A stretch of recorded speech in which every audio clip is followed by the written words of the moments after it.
नमस्कार, आप देख रहे हैं पंजाब केसरी टीवी। मैं हूं आपके साथ अविरल सिंह। हमारे साथ आज मौजूद हैं कांग्रेस के वरिष्ठ नेता श्री राजीव शुक्ला जी। शुक्ला जी, पंजाब केसरी टीवी पर स्वागत है आपका। धन्यवाद। जिस तरीके से हम अगर बात करें देश में महंगाई की, देश में कृषि कानूनों की, देश में चुनावों की, तो सबसे पहले मैं अगर बात करूं कृषि कानूनों की, तो उसका जो विरोध है वो कांग्रेस उस तरीके से नहीं कर पा रही जिस तरीके से करना चाहिए। नहीं, कांग्रेस पूरी तरह से विरोध कर रही है। कांग्रेस पूरी तरह से किसानों के साथ है। और आपने देखा हो कि सोनिया जी का भी बयान था, राहुल गांधी जी हर दिन जो है इस मामले पर बयान दे रहे हैं और जगह जगह जा रहे हैं। और प्रियंका गांधी जी ने तो जगह जगह रैलियां भी शुरू कर दी हैं किसानों के समर्थन में। और पार्लियामेंट में भी हम जम के लड़ रहे हैं कांग्रेस पार्टी किसानों के लिए, क्योंकि ये जो कानून है ये निश्चित रूप से ऐसे कानून है कि ये बिल्कुल किसान की ज़िंदगी तबाह कर देंगे। इसमें पूरी तरह से जो है इसका ऐसा जो है पूंजीपतियों के हाथ में सब चला जाएगा कि किसान की ज़िंदगी खतरे में पड़ जाएगी। बाद में वो पूंजीपति जो है अपने हिसाब से दाम तय करेंगे फसल का, और उस हिसाब से किसान का शोषण शुरू हो जाएगा। तो इसके खिलाफ पूरी लड़ाई कांग्रेस पार्टी लड़ रही है। और आपने देखा होगा कि कैप्टन अमरिंदर सिंह जो पंजाब के मुख्यमंत्री हैं वो भी जी जान से जुटे हुए हैं, और उन्होंने एक तरह से तय कर लिया कि इसको हम लागू यहाँ नहीं करेंगे। और उन्होंने इस तरह का प्रस्ताव भी कैबिनेट में पास किया। तो पंजाब सरकार पूरी तरह से जुटी हुई है कैप्टन अमरिंदर के नेतृत्व में, और उधर पार्टी हाईकमान जो है, चाहे सोनिया जी, चाहे राहुल जी, चाहे प्रियंका जी, पूरी तरह से किसानों के साथ कंधे से कंधा मिला के लड़ रही हैं। लेकिन जिस तरीके से संसद सत्र भी चला उसमें इस मुद्दे पर बहस होनी चाहिए थी, लेकिन उस मुद्दे पर बहस नहीं की गई। वो उसको आप किस तरीके से देखते हैं? क्या मानते हैं कि यह तानाशाही तरीके से संसद के सत्र को छोटा किया जा रहा है और जिन अहम मुद्दों पर बातचीत होनी चाहिए थी उन मुद्दों पर बातचीत नहीं की जा रही है? देखिए, बहस संसद में हुई, हमने कोऑपरेट किया कि बहस करके सारी बातें रखें वहाँ पे। और राज्यसभा में बहस हुई, लोकसभा में काफ़ी हंगामा हुआ और राज्यसभा में बहस हुई इस पर। और राज्यसभा में हमारी पार्टी के लोगों ने पूरी तरह से प्रबल पक्ष रखा, और अन्य विरोधी दलों ने भी रखा। वहाँ पे सरकार के पास कोई जवाब नहीं था, लेकिन वो अड़ियल रवैया अपनाए हुए अड़े हुए हैं कि हम इसको वापस नहीं लेंगे, चाहे कुछ हो जाए, हमारे नाक की बात है, हम वापस नहीं। वो भी समझ रहे हैं कि सब गड़बड़ है। और एक चीज़ मैं आपके जरिए एक और कहना चाहता हूँ कि मैं तो देश का संसदीय कार्य मंत्री रहा हूँ, पार्लियामेंट्री अफेयर मिनिस्टर।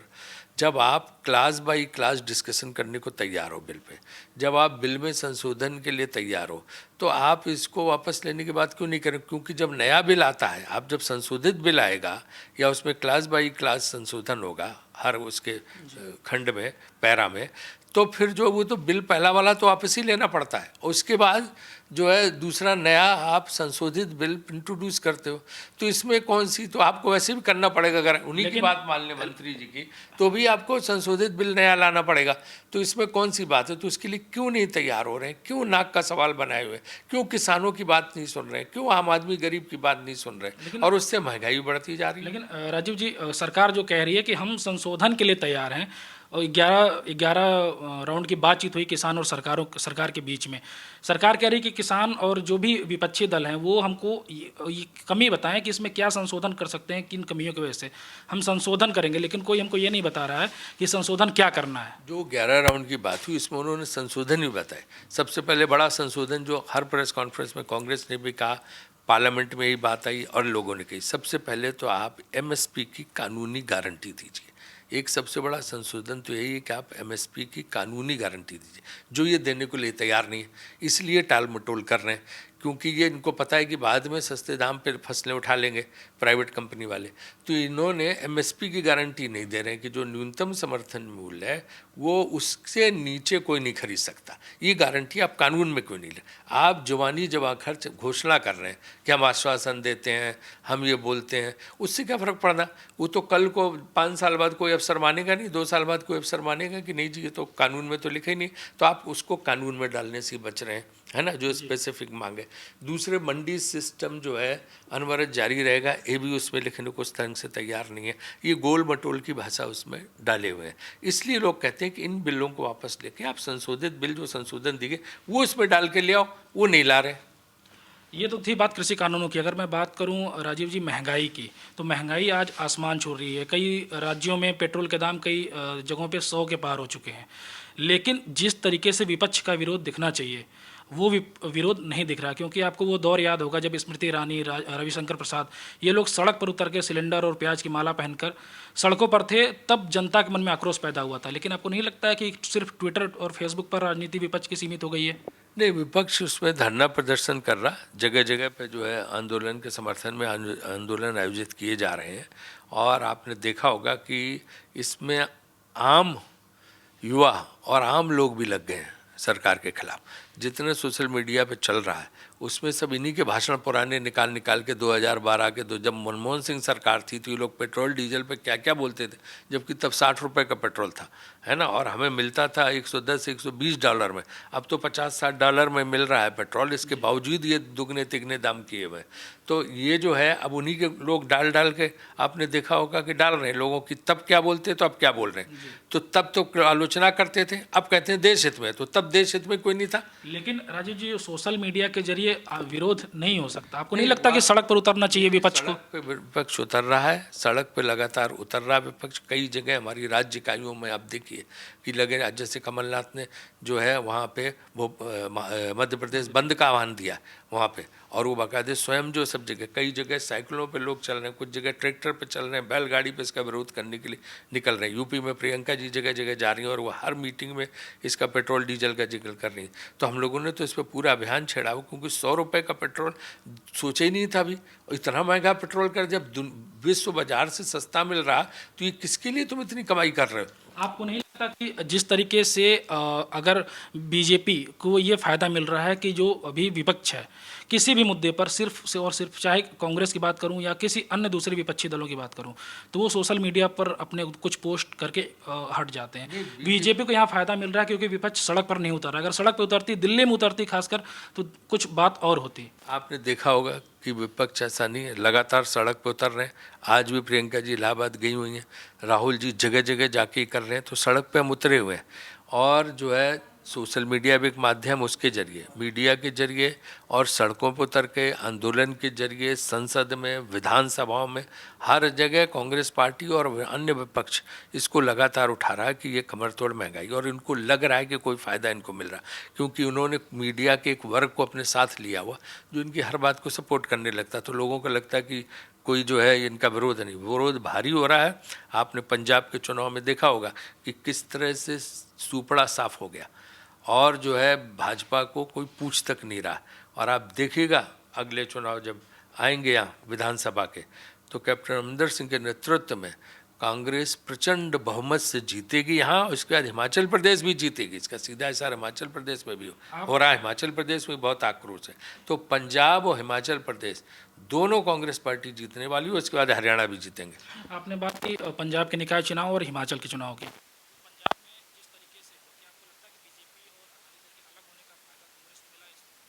नहीं, इस समय तो एक तरफा देखिए 80% में कांग्रेस है, 20% में बाकी दल है वहाँ पे। तो इसलिए जो है ये जो समर्थन, जन समर्थन है, वो कैप्टन अमरिंदर सिंह की सरकार के लिए, उनका जो स्टैंड है उन्होंने जो लिया, और किसानों के मामले पे जो उन्होंने कदम उठाया, और इसके बाद जिस तरह से वो लोग विकास कर रहे हैं, तो इन सारी चीज़ों को ध्यान में रखते हुए जनता का पूरा समर्थन जो है यहाँ की कांग्रेस सरकार को है, और वो दोबारा सत्ता में यहाँ आएगी। मैंने आपको बताया हिमाचल से भी मुझे पूरा ये फीडबैक है कि हिमाचल में आने वाली, और आगे हरियाणा में भी आएगी। तो आप देख लीजिए कि किस पूरे इलाके में कांग्रेस की सरकार वापस आएंगी। आपने बात की हिमाचल के, तो आप हिमाचल के प्रभारी हैं, लेकिन अभी दिसंबर में वहाँ जो निकाय चुनाव हुए थे, वहाँ कांग्रेस को सिर्फ और सिर्फ 2 सीटों पर बढ़त मिल पाई थी। तो आपको नहीं लगता कि हिमाचल में कांग्रेस धीरे धीरे पूरी तरीके से साफ हो रही है? नहीं, कोई नहीं साफ हो रही है। हमने 70% हमने निकाय चुनाव में जीते सब जगह। इन्होंने, क्योंकि उसमें पार्टी सिंबल पे नहीं होता, पार्टी चुनाव चिन्ह पे, उनको जो लोगों को निर्दयी लड़ाया जाता है। हमारे समर्थन से जो लोग जीते, बाद में उनको डरा धमका के पैसे के लालच में इन्होंने तोड़ के ज़बरदस्ती वहाँ पे बनाई। जितनी जो उन्होंने वहाँ पे गठित की, जिनको आप बोल रहे हैं, 2 जगह जो है हम लोग बनाने में काम है, बाकी जगह तो हमारे लोग तोड़ के, मतलब जो हमारे समर्थन से लोग खड़े, चूँकि वो पार्टी सिंबल पे नहीं थे, इसलिए उनको तोड़ के पूरा डीएम से, एसपी से, सबसे प्रेशर डलवा के, जो है पुलिस का प्रेशर, जिला प्रशासन का, ज़बरदस्ती बनवाई है सरकारें। जिस दिन हमारी सरकार आएगी, आप देखना सब लौट के आ जाएंगे। अगर मैं बात करूं हिमाचल के चुनाव के, तो अभी हाल कुछ ही दिन में एक उपचुनाव होना है, एक विधायक की डेथ हो गई थी, तो उस पर कांग्रेस की क्या तैयारी है? पूरी तैयारी है, उस उपचुनाव को हम जीतेंगे। वो बड़ा सम्मानित परिवार था पठानिया जी का, और वो उस परिवार की और उनकी बहुत बड़ी साख है वहाँ, और निश्चित रूप से हम वो चुनाव जीतेंगे। अगर मैं बात करूं वीरभद्र सिंह की, तो वीरभद्र सिंह कहीं ना कहीं, नहीं आपको नहीं लगता कांग्रेस को कमज़ोर कर रहे हैं? कोई क्या कांग्रेस की कोई ऐसी मजबूरी है जो वीरभद्र सिंह को ना निगल पा रही है, ना उगल पा रही है? वीरभद्र सिंह कांग्रेस को मजबूत कर रहे हैं, वो कांग्रेस को कमज़ोर नहीं कर रहे हैं। हर चीज़ में, हर बात में, हर कदम पे वो सहयोग देते हैं, लेकिन कहीं ना कहीं गुटबाजी काफ़ी है हर हिमाचल में। कदम पे सहयोग देते हैं वो। कहीं से वीरभद्र सिंह कांग्रेस को नहीं कमज़ोर कर रहे हैं। हम लोग उनके बराबर संपर्क में, हर चीज़ में सहयोग देते हैं। और एक अच्छी बात है कि जो आप गुटबाजी कहते हो, सब नेता एक प्लेटफॉर्म पे अब हैं, चाहे सुक्खू जी हों, चाहे मुकेश अग्निहोत्री जी हों, चाहे जो है पंडित सुखराम का ग्रैंडसन हो, सारे लोग और भी जितने हैं वहाँ पे नेता हमारे वरिष्ठ हैं, हाँ, चाहे हर्षवर्धन चौहान हो, चाहे राजेंद्र राणा हो, चाहे वो रामलाल ठाकुर जी हों, चाहे कौल सिंह जी हों, और चाहे जो है आशा कुमारी जो, सारे लोग जो है पार्टी के लिए पूरी तरह से तत्पर हैं, एकजुट हैं। और ये आपको चुनाव में देखने को मिलेगा कि कहीं किसी चीज़ की कमी नहीं आनी पाएगी। धनीराम सांडिल्य जी, सुल्तानपुरी जी, सारे लोग एक साथ जुट के सबको एक होकर लड़ेंगे। गुटबाजी अगर कहीं है तो भाजपा में। आपको पता ही है कि कितनी बड़ी स्पष्ट गुटबाजी है कि भाजपा में तो बहुत बड़े 3 धड़े बने हुए हैं, उनके यहाँ सबसे ज़्यादा लड़ाई है। नहीं, कुछ कहीं दबे खेमे भाजपा के लोग ये भी बात करते हैं, या भी जो बीजेपी हिमाचल में दूसरे लोग हैं वो ये बात करते हैं कि क्रिकेट के चलते अनुराग जी और राजीव जी के बीच एक अच्छी दोस्ती है, तो कहीं राजीव जी अंदर खेमे बीजेपी को फ़ायदा तो नहीं पहुंचा रहे हैं? देखिए, हम कोई आज से क्रिकेट में तो है नहीं, 29 साल से क्रिकेट में, और उस समय जेटली जी भी थे। और क्रिकेट में जो है हमारे बीसीसीआई में कभी भी पार्टी पॉलिटिक्स नहीं होती। सब दल के लोग, शरद पवार साहब भी थे उसमें, थे सिंधिया जी भी थे, अभी राजस्थान के मुख्यमंत्री जी का भी बेटा है अजरुद्दीन है वहाँ हैदराबाद से। उसमें हम लोग पार्टी पॉलिटिक्स नहीं लाते, ना वहाँ पार्टी पॉलिटिक्स डिस्कस होती। वहाँ एक अलग भूमिका रहती है, या एक अलग भूमिका रहती है, और उसका कोई लेना देना नहीं रहता कि क्रिकेट पॉलिटिक्स का असर हमारे राजनीतिक निष्ठा पे आए। हमारी राजनीतिक निष्ठा पूरी तरह से कांग्रेस के साथ रहती है, वो हम बात भी नहीं करते हैं। अनुराग जी की और इन लोगों की निष्ठा अपनी भाजपा के साथ रहती है। वो कभी इस तरह की चीज़ का कोई स्पेशल नहीं। आपने देखा हो जेटली जी होते थे, हम भी वाइस प्रेसिडेंट भी सही के थे, जेटली जी वाइस प्रेसिडेंट थे, कभी इस तरह कोई बात नहीं आई कि ये हो। वहाँ एक अलग चीज़ है, यहाँ एक अलग चीज़ है। राजीव जी, अगर मैं बात करूं कांग्रेस की, तो कांग्रेस अध्यक्ष की तलाश काफ़ी दिनों से चल रही है, लेकिन वो कहीं ना कहीं सिर्फ सोनिया गांधी और राहुल गांधी पर आकर अटक जाती है। लेकिन सोनिया गांधी ने त्यागपत्र दे दिया, राहुल गांधी अभी बनने को तैयार नहीं है, तो क्या बिना अध्यक्ष के ये पार्टी आपको नहीं लग रहा धीरे धीरे कमज़ोर होती जा रही है? देखिए, पिछली वर्किंग कमेटी की मीटिंग में तय हो गया है, शेड्यूल इलेक्शन का आ गया है मई जून का, और मई जून का जो शेड्यूल आ गया उसमें जो है अध्यक्ष निर्वाचित हो जाएगा। इस इशू पे अब कोई विवाद रह नहीं गया। लेकिन जिस तरीके से पूरे देश में बीजेपी अपनी बढ़त बनाती चली जा रही है और लगातार कांग्रेस कमज़ोर हो रही है, चुनाव है बंगाल में, राहुल गांधी रैली कर रहे हैं पुडुचेरी में, आसाम में, आपको नहीं लगता कि ये कुछ हटके है? देखिए, कहाँ बढ़त बना रहे हैं, आप ये देखते जाइए ना। मध्य प्रदेश की हारे, इन्होंने हमारे सत्ता के बल पे हमारे विधायक तोड़ के सरकार गिरा के वहाँ पे बना ली। मणिपुर ये हारे, इन्होंने सत्ता के बल पे हमारे विधायक तोड़ के सरकार बना ली। गोवा ये हारे, इन्हें 12 सीटें मिली, हमें 19 सीटें मिली। इसके बाद उन्होंने ज़बरदस्ती लेकिन ये अपॉर्चुनिटी एक मिनट तोड़ के ही बना लिए। तो जनता ने तो हमें वोट दिया, ये तो अपने केंद्र में सत्ता होने की वजह से जबरदस्ती धमका के, सत्ता बल का उपयोग करके, धन बल का उपयोग करके बना रहे हैं। तो ये बढ़त तो नहीं कही जाती है। कल को आपके यहाँ कोई आके आपका अखबार पे कब्जा कर ले तो वो क्या असली मालिक माना जाएगा क्या? वो तो यही कब्जे करने वाला माना जाएगा। तो इसी तरह से संस्था, ये तो जो है, जो जनता ने वर्डिक्ट दिया उसके खिलाफ राजस्थान में भी इन्होंने यही कोशिश की, गुजरात में हमारे एमएलए तोड़ रहे हैं, महाराष्ट्र में हमने इनकी जो है हरकत को किसी तरह से काबू किया, झारखंड में ये हारे, महाराष्ट्र में आप ये देखिए कि वहाँ हमारी सरकार बनी, और गुजरात में एक बार 99 सीट पे हम लीड कर रहे थे। तो ऐसी बात नहीं है। मध्य प्रदेश हम जीते, राजस्थान हम जीते, छत्तीसगढ़ हम जीते, झारखंड हम जीते हैं, यदि आपने देखा हो। और तो इसलिए जो है, और बिहार में भी अगर देखो तो असली जीत तेजस्वी के नेतृत्व में गठबंधन की है।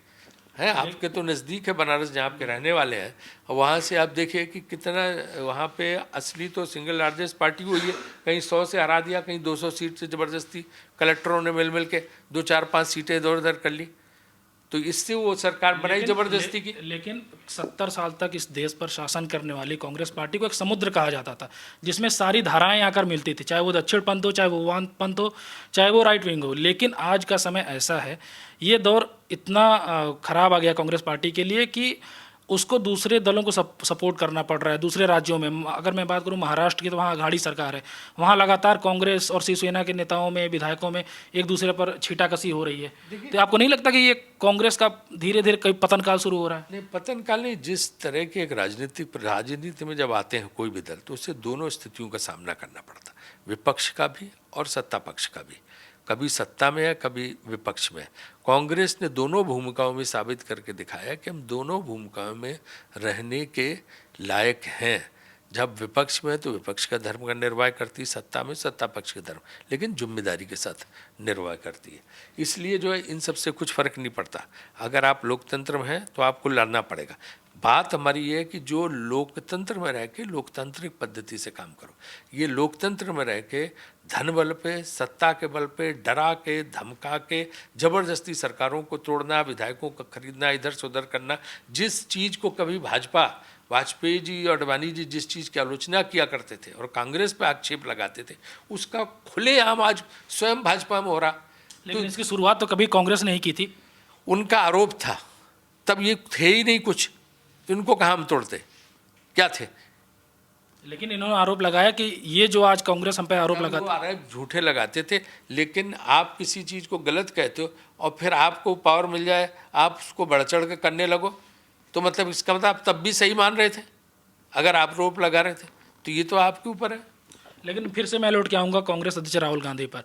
राहुल गांधी को क्या लगता है आपको कि वो कांग्रेस के भविष्य हैं, या फिर उनको किसी दूसरे ऐसे वरिष्ठ नेता को कुर्सी अध्यक्ष बना देना चाहिए जो पार्टी का विस्तार करे?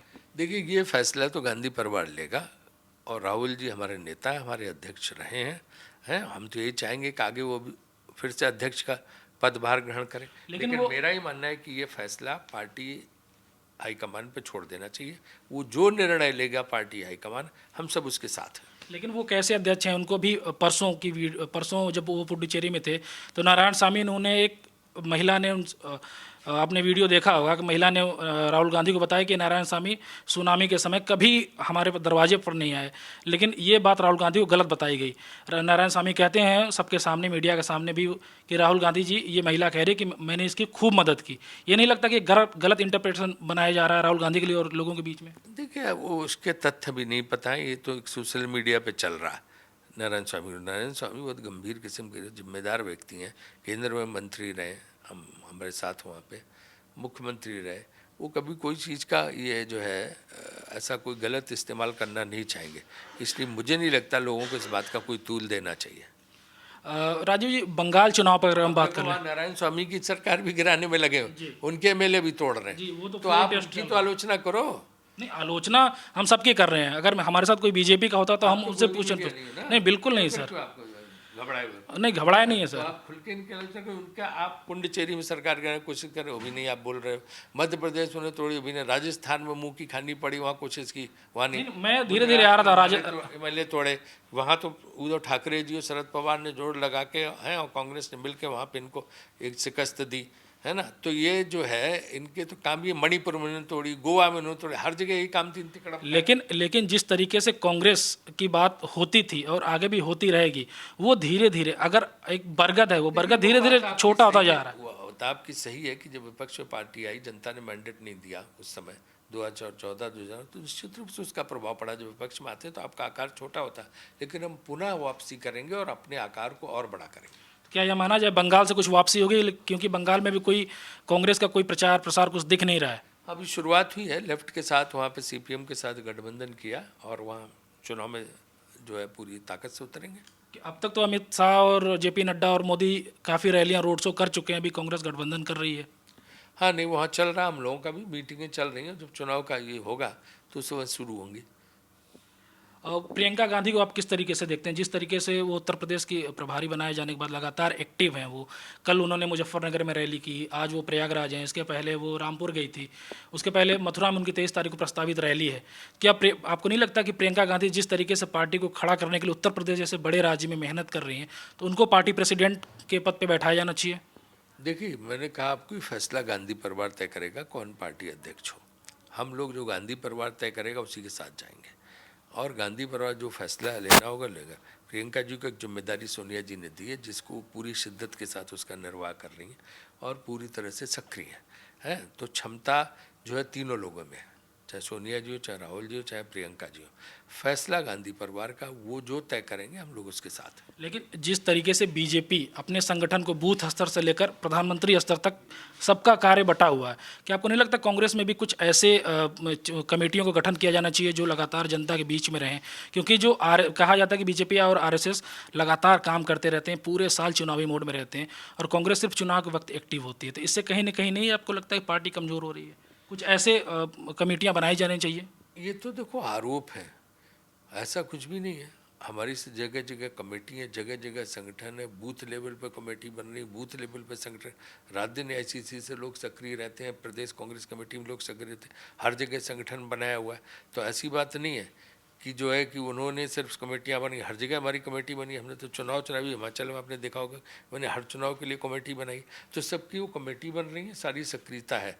ये तो खाली दुष्प्रचार है जो लोग करते हैं, उस दुष्प्रचार में आप जैसे गंभीर पत्रकार को नहीं फंसना चाहिए। नहीं, गंभीर पत्रकार को नहीं फंसाना चाहिए, मैं फंस नहीं रहा हूँ राजीव जी। लेकिन एक बात ये भी है कि आप बार बार ये कह रहे हैं कि या कांग्रेस का कोई भी नेता ये कहता है कि कांग्रेस अध्यक्ष का फैसला या भी जो भी कमेटी बनाने का फैसला को गांधी परिवार लेगा। क्या आपको नहीं लगता कि गांधी परिवार से इतर भी काफ़ी अच्छे चेहरे हैं कांग्रेस में जो इसको लीड दे सकते हैं, जो विस्तार कर सकते हैं? क्योंकि गांधी परिवार की बात आती है तो राहुल गांधी की बात आती है। राहुल गांधी ऑलरेडी फेल हो चुके हैं, उनको कमान में नहीं लोकसभा चुनाव की, कई राज्यों में विधानसभा चुनाव की, लगातार पार्टी का स्तर गिरता गया। राहुल गांधी लगातार अब खुद को फेल्योर साबित कर रहे हैं। देखिए, जहाँ जहाँ हम चुनाव हारे उसके लिए हम सब जिम्मेदार हैं। आप राहुल गांधी पे खाली क्यों डाल देते हैं? लेकिन वो कितना संघर्ष करते हैं, कितना जुटे रहते हैं, कितनी मेहनत करते हैं, वो तो पूरी सी, बाकी तो जनता का वर्डिक्ट होता है कि जनता क्या कहती है, लेकिन वो लगातार सक्रिय रहते हैं। और इसके बाद गांधी परिवार के इतर जो है उनका तो इतना संघर्ष है गांधी परिवार का 70-80 साल का कि आप सोच नहीं सकते हैं। और उसके बाद जो है उन्होंने इस पार्टी को नेतृत्व देने का पूरा प्रयास कर रहे हैं, तो ये अच्छी बात है। और वो पार्टी में जो दूसरे लोग हैं जो गांधी परिवार से नहीं, उनको भी पूरा अवसर मिल रहा है, उनको भी सब जगह ही है। अब देखो ना कि लीडर ऑफ द हाउस जो है वहाँ पे लोकसभा में, leader of Congress party Lok Sabha में गांधी परिवार से तो नहीं है, leader of the Rajya Sabha Congress party का गांधी परिवार से तो नहीं है। तो वो सब तो ऐसे बेकार की बातें लोग कहते हैं। तो वो हर जगह जो है वर्किंग कमेटी में बहुत से लोग हैं जो गांधी परिवार के, तो सब नहीं है, तो बहुत कम। मई जून तो तक ऐसा नहीं है, सबको मौका मिल रहा है। मई जून तक ये फैसला हो। मनमोहन सिंह जी को 10 साल प्रधानमंत्री, लेकिन उनको तो आखिर में रबर स्टैंप कहा गया कि वो सोनिया गांधी के कहने पे सोनिया जी ने उनको 10 साल प्रधानमंत्री के लिए अनुरोध किया और उनको 10 साल प्रधानमंत्री रहे। वो गांधी परिवार से तो नहीं थे। क्योंकि द एक्सीडेंटल प्राइम मिनिस्टर जो बुक आई थी उसमें ये साफ साफ मत जाओ एक्सीडेंटल प्राइम मिनिस्टर, बुक तो कोई भी लिख सकता है, बुक तो आप भी लिख सकते हो, लेकिन असलियत है कि मनमोहन सिंह जी मजबूत प्रधानमंत्री थे, पूरी तरह प्रधानमंत्री थे, कोई कठपुतली प्रधानमंत्री नहीं थे। मैं तो उनके अंडर में मिनिस्टर था, है, मैं देखता था, पूरे सारे निर्णय लेते थे, तमाशा बनाया हुआ था उनको वीक प्राइम मिनिस्टर करने। तो बिल्कुल वीक प्राइम मिनिस्टर नहीं थे। आखिर जिस आदमी ने इतने आर्थिक सुधार लागू किए, इतने काम किए, न्यूक्लियर डील की, दुनिया भर के तमाम काम किए, उसी के ज़माने का मनरेगा है, उसी के ज़माने का फूड सिक्योरिटी बिल है, इतने सारे काम करने के बाद भी वो जो कठपुतली थे। लेकिन मोदी जी ने कोई नई योजना लागू की, सब कांग्रेस की योजना। मोदी जी ने संसद में कहा था कि मनरेगा को वो जीवित रखेंगे। हाँ, उन्होंने तो मनरेगा की आलोचना करते थे, फिर मनरेगा मान लिया उन्होंने। ये जो डायरेक्ट कैश ट्रांसफ़र जो बैंकों में हो रहा, ये भी मनमोहन सिंह जी के ज़माने का, प्रणब बाबू वित्त मंत्री होते थे उस समय के ज़माने का प्रोग्राम है। वहाँ पे ये जो है आपका जो है किसानों की कर्ज माफ़ी मनमोहन सिंह सरकार के ज़माने में कांग्रेस सरकार ने की, किसान बहुत खुश हुए। जितने भी जो है इस तरह से फूड सिक्योरिटी बिल के हर एक को जो है सस्ता अनाज मिले, ये सारा बिल कांग्रेस के ज़माने। इन्होंने नया क्या किया, उन्हीं को थाड़े नाम बदल के और अपनी प्रचार। आखिर इनके बढ़त की वजह क्या है? बेसिकली भारतीय प्रचार कमेटी है, सिर्फ हर चीज़ का प्रचार लेना। पता चला काम किया आपने, है ना, और जो है प्रचार अपना ले जाएंगे कि जो है ये मैंने जो है ये किया, फिर मेरी वजह से जो है ये चैनल और ये अखबार जो है ऊपर उठा। हर चीज़ के श्रेय खुद लेने के चक्कर में। तो लेकिन श्रेय तो जनता को भी, अगर वो झूठा श्रेय लेते हैं तो जनता उनको चुनाव में बता देती है। लेकिन आप देखिए उत्तर से लेकर दक्षिण, जैसे जब प्रखर पत्रकार सही बात लाएंगे तो ये नहीं होगा। हमारे यहाँ तो ये हो रहा है ना कि वो दबाव की वजह से कई पत्रकार भी उन्हीं की बात कहने लगते हैं जो जानते हुए कि सच नहीं है, पीठ पीछे कुछ बोलते हैं और चैनल पर बैठ के कुछ बोलते हैं, तो क्या करोगे? आपके जीवन जो है काफ़ी संघर्षों से रहा। आप एक पत्रकार थे और उसके बाद आप राजनीति में आए, तो आपको क्या लगता है कि ये जो पत्रकारिता का जो काल है, जो आप बार बार कांग्रेस पार्टी और आप खुद आरोप लगा रहे हैं कि कुछ लोग गोदी मीडिया हो गए हैं, कुछ पत्रकार सिर्फ उनकी बातें करते हैं, तो क्या आपको लगता है कुछ कानून बनाए जाने चाहिए, कुछ सुधार करने चाहिए? देखिए, कानून सुधार की ज़रूरत नहीं है। मैं तो रहा हूँ अरसे तक पत्रकार। गोदी मीडिया हम नहीं करें, पत्रकार को गोदी मीडिया। ये पहला दौर मैं देख रहा हूँ कि जब पत्रकार ओपनली पत्रकारों की आलोचना कर रहे हैं, पत्रकारों के खिलाफ पत्रकार हो गए, वरना पहले कभी नहीं होता था। मैं तो उस ज़माने की बात करता हूँ कि जब जो है आपस में हम कुछ भी बात कर ले, लेकिन पब्लिकली कभी कोई पत्रकार किसी पत्रकार के खिलाफ नहीं जाता था, कोई किसी की आलोचना नहीं करता था। आज पत्रकार के खिलाफ मोर्चा खोले कि हम इनके पत्रकार हैं, तुम इनके पति। तो पहली बार मैंने सुना कि हम इनके पत्रकार, तुम उसके पत्रकार, हम उनके खास हैं, तुम इनके खास हो।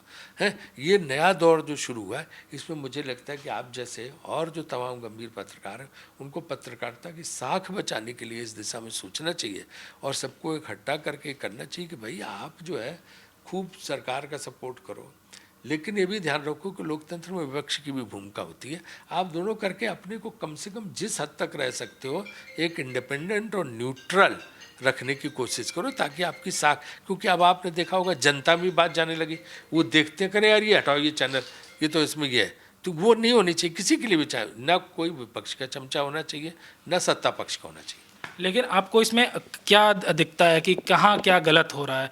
और गलत ये हो रहा है कि लोगों ने साइड्स ले रखी। जो काम पत्रकारिता का मतलब निष्पक्षता। अगर आपने अपने दर्शक को और अपने पाठक को ही बेवकूफ़ बनाना शुरू कर दिया, अपनी वजहों से, अपने व्यक्तिगत संबंधों से, अपने स्वार्थ से उसको बेवकूफ़ बनाना शुरू कर दिया, तो उसको भी एक दिन पता चल जाएगा। राजू जी, आखिरी 2 सवाल मैं आपसे करूंगा। पहला कि आप क्या मई जून में तक कांग्रेस का नया अध्यक्ष बन जाएगा? मई जून का शेड्यूल आ गया, निश्चित रूप से बन जाएगा। कौन होगा? कुछ ये अभी कुछ नहीं कर सकते, उस समय सबके लिए ओपन है। जो भी सोनिया गांधी अब बनेंगी नहीं, राहुल गांधी और प्रियंका गांधी 2 ही ऑप्शन है। जो है उसमें तो पूरी चुनाव प्रक्रिया जो भी भरना चाहे भर सकता है। लेकिन पिछली जो CWC की बैठक हुई थी उसमें काफ़ी हंगामा हुआ था, गहलोत और काफ़ी दूसरों के बीच काफ़ी तीखी बहस हुई थी, राहुल गांधी को इंटरफेयर करना पड़ा। देखिए, हमारे यहाँ ये लोकतंत्र है, जब वर्किंग कमेटी हुई थी सब अपने विचार रखते हैं। ऐसा थोड़ा होता कि एक ने कह दिया बाकी सब चुप बैठ गए कि जी हुजूर। हमारे यहाँ तो राजस्थान और मध्य प्रदेश की बात करूँ तो राजस्थान में जो गुटबाजी हुई थी सचिन पायलट और अशोक गहलोत के बीच, क्या वो सेटलमेंट हो गया है या अभी भी गुटबाजी चल रही है? सेटलमेंट हो गया, वो निश्चित रूप से सेटलमेंट क्या, वो पूरा मामला शांत हो गया। और सचिन पायलट जी रोज रैली कर रहे हैं, समर्थन कर रहे हैं, सब जगह वो जा रहे हैं और कांग्रेस के लिए पूरी ताकत से जुटे हुए हैं। क्या सिंधिया वापस कांग्रेस में आएंगे? ये तो हम सिंधिया जी से पूछे, मुझसे क्यों पूछना। अच्छा, आखिरी सवाल, मोदी और शाह को आप कहाँ देखते हैं? मोदी जी प्रधानमंत्री हैं, शायद साहब गृह मंत्री हैं, क्योंकि ये लगातार कांग्रेस को कमजोर कर रहे हैं। ये तो उनका काम है। जब वो एक दूसरी पार्टी में है तो निश्चित रूप से अपने खिलाफ पार्टी को कमज़ोर करने की कोशिश करेंगे। उनका काम हमें कमज़ोर करना, हमारा काम उन्हें कमज़ोर करना है, इसमें विवाद कहाँ। धन्यवाद राजीव शुक्ला जी। राजीव शुक्ला जी थे जो अपने काफ़ी व्यस्ततम समय में से हमारे लिए समय निकाले, उन्होंने काफ़ी बेबाक सवालों के जवाब दिए। आप धन्यवाद राजीव शुक्ला जी हम आपका करते हैं। पंजाब केसरी टीवी आपका धन्यवाद करता है। आप देखते रहिए पंजाब केसरी टीवी।